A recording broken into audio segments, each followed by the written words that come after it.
유럽 3대 국제 방산 전시회로 꼽히는 폴란드 MSPO 방산 전시회에 사상 처음으로 한국이 주도국가 자격으로 참여하게 되었습니다. 총 39개국이 참가한 대규모 전시회에서 한국은 개별 전시장인 FG 구간을 배정받아 한국이 자랑하는 다양한 무기체계를 선보일 수 있었는데요. 우리나라가 타국의 방산 전시회에서 주도국으로 참여한 것은 이번이 처음으로 소총 환자로도 만들지 못했던 전쟁의 아픔을 겪은 한국이 이제 전세계 방산 시장의 핵심 국가로 부상하게 되는 순간이라고 할 수 있습니다. 사실 한국만큼이나 감격했던 국가는 다름 아닌 폴란드였습니다. 폴란드는 이번 전시회를 통해 그동안 자국이 도입한 한국산 무기체계를 포함 여러 무기를 선보였고 또 그 양과 질에서 이전과는 비교할 수 없을 정도로 성장하여 가히 유럽 최강의 군사력을 보유한 나라로 부족함이 없었습니다. 해외 매체 더 내셔널 뉴스는 헤비메탈 폴란드, 동유럽을 넘어 나토 회원국 중 가장 막강한 군대를 갖게 되었다라고 했죠. 이런 폴란드가 최강의 군대를 갖게 된 데에는 역시나 한국산 무기가 그 핵심적인 역할을 감당했습니다. 특히 이날 안제이 두다 대통령과 부하체코 국방부 장관은 꿈에 그렸던 순간이라며 감격하였는데 특히 한국에 대한 고마움을 전하기도 하였습니다. Muszę powiedzieć, że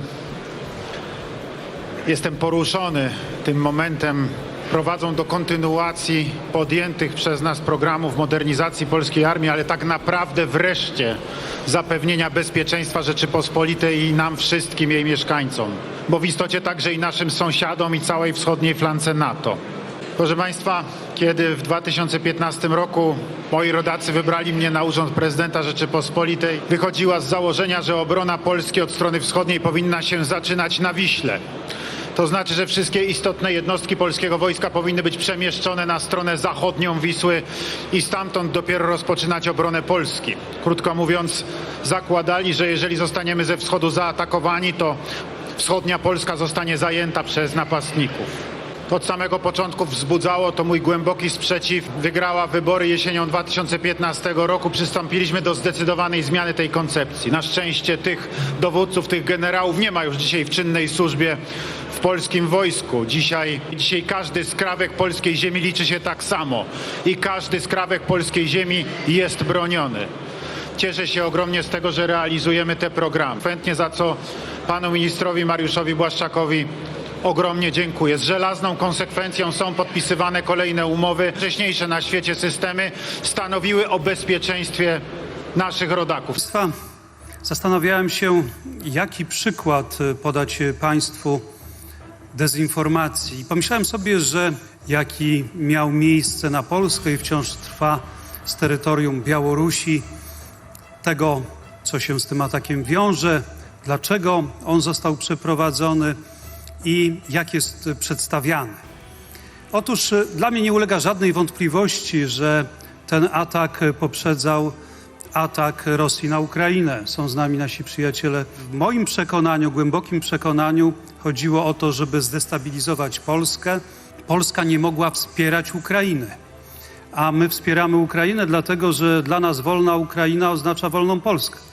Żeby sąsiadować z wolną, niepodległą Ukrainą, a nie z częścią Rosji i to było naprawdę bardzo złe. To był czas komunizmu, który zatrzymał rozwój naszego kraju. A więc dlatego wspieramy Ukrainę, bo chcemy sąsiadować z wolną Ukrainą. No i to oczywiście wiedzą władcy Kremla. Postanowili odbudować swoje imperium. Nasze doświadczenia historyczne są takie. Nieważne, czy imperium rosyjskie było białe, carskie, czy czerwone, komunistyczne, czy teraz jest putinowskie. Zawsze dopuszcza się zbrodni, czego doświadczyli Ukraińcy w Irpieniu, w Buczy. Zawsze jest groźne dla narodów, które żyją w sąsiedztwie. Dlatego podjęliśmy decyzję o wzmacnianiu Wojska Polskiego i konsekwentnie Wojsko Polskie wzmacniamy. Tu jeszcze raz chciałbym podziękować na ręce pana ministra Sunga za naszą współpracę z Koreą Południową. Rzeczywiście zrobiliśmy bardzo wiele, jeszcze wiele przed nami i ta współpraca jest korzystna dla obu naszych narodów, jest korzystna dla bezpieczeństwa ogólnoświatowego.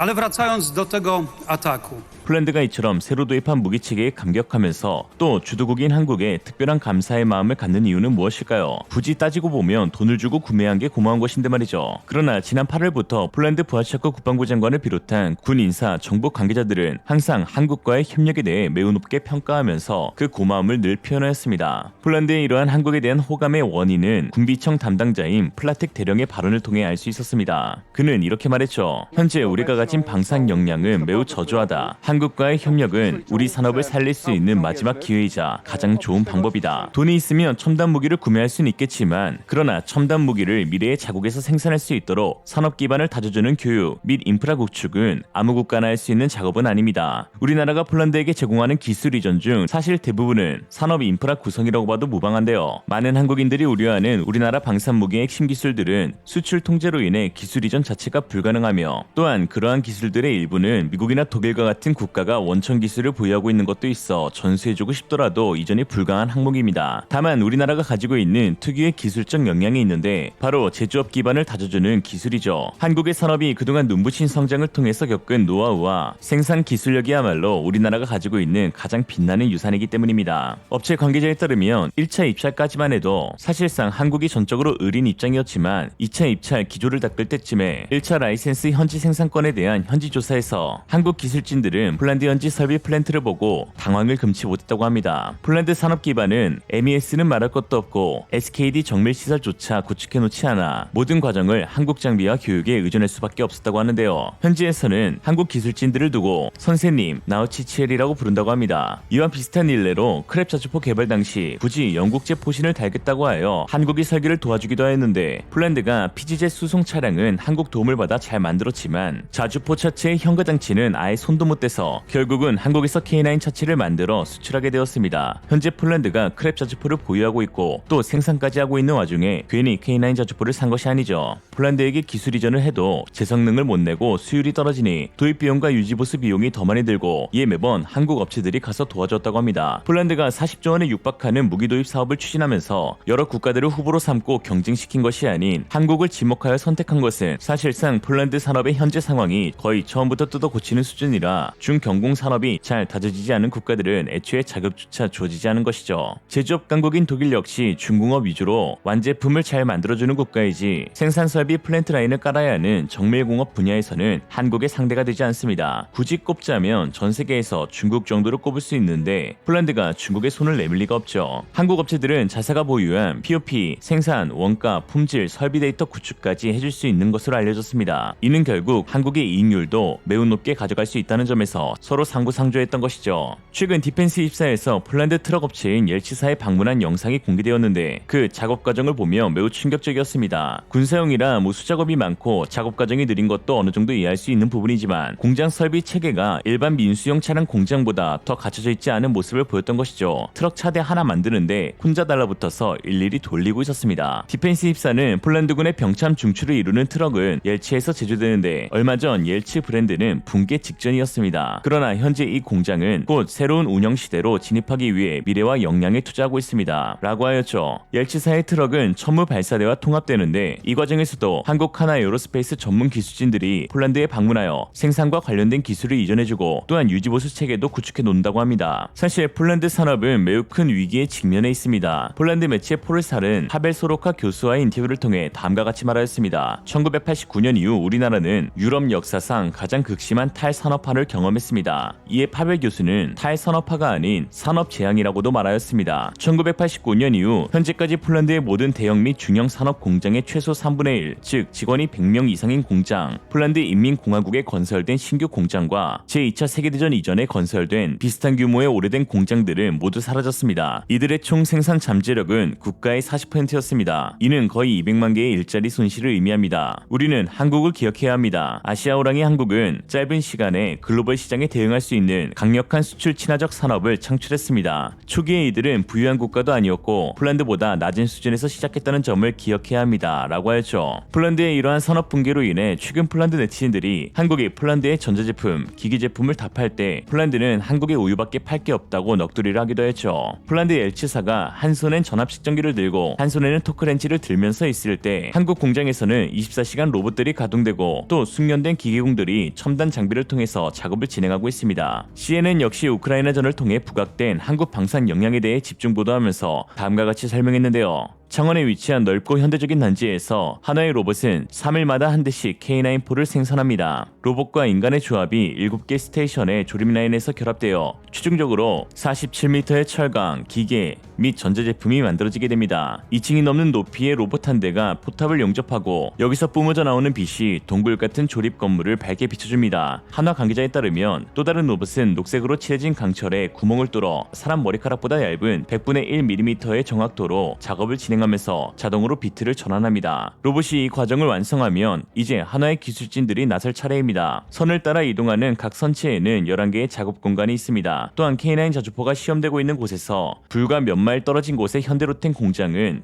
K2 전차 시험을 진행하고 있습니다. 이번에도 최신 고객은 폴란드이죠. 한국군의 주문으로 K2 조립 라인이 분주하게 움직이고 있지만 폴란드의 주문으로 인해 현대로템은 생산 능력을 더욱 가동하게 되었습니다. 라고 했죠. 수출 강국이자 제조업 강국인 한국은 전 세계 로봇 밀도에서 압도적 1위를 차지할 정도로 인프라 구축이 거의 완벽에 가깝습니다. 이러한 최고 수준의 한국 방산 기업들이 단순히 이익을 위해서가 아닌 폴란드의 아픈 역사와 개선점을 알고 협력해 주겠다고 하니 고맙지 않을 수가 없는 것이죠. MSPO에서 역시 많은 협약이 이루어졌는데 이러한 기반 시설과 관련된 부분이었습니다. 하나는 폴란드 위트피스와의 맺은 협약에서 육상 무인 체계 개발을 위한 현지 시설 건립을 위한 협약을 체결하였고, 카이 역시 폴란드 국영방산 기업인 PGjet과 FA-50 전투기의 운영 및 군수 지원을 위한 프로그램 시행에 협약을 체결했습니다. MRO 센터 건립이 이루어진다는 것이죠. 역사적으로도 공통점이 많은 폴란드는 한국이란 나라가 붕괴 직전에서 한강의 기적까지 이뤄낸 사실에 매우 동경하고 있고 또 배우려는 의지도 상당합니다. 폴란드는 한국과의 협력을 통해 자국의 산업을 발전시키고 추후와 함께 유럽 수출을 도모하길 원하며 한국 역시 폴란드와의 협력을 계기로 세계 방산 4위로 도약하려고 하죠. 무기 도입이 이루어지기 2년 전 2020년 폴란드에서는 다음과 같은 그림이 널리 퍼졌습니다. 폴란드와 한국의 공통점. 우리들은 공통점이 많아요. 하나, 미국이 우리를 신경 써줘요. 둘, 우리에게는 성가신 이웃들이 있어요. 셋, 우리는 술도 많이 마셔요. 아마도 잊기 위해서일 거예요. 우리의 과거가 고통과 슬픔으로 가득했다는 것을 잊기 위해서요. 그치만 괜찮아요. 고통은 지나갔고 항상 나쁘진 않았어요. 영광스러운 순간도 있었으니까요. 과거건 현재건 미래건 우린 함께 어려움을 극복해낼 거예요. 오늘의 한 줄 평. 아픈 사람을 진심으로 위로해주는 건 아파본 사람이다. 디스크를 경험한 남자는 앉기 편한 의자를 내어주고 위험을 겪었던 여자는 부드럽고 순한 음식을 권하며 주권을 빼앗겨본 나라는 가장 좋은 무기를 건네준다. 이생으로 리얼리즘이었습니다. 여러분의 생각은 어떠신가요? 현명하고 지혜로운 여러분의 의견을 지금 댓글에 남겨주세요. 감사합니다.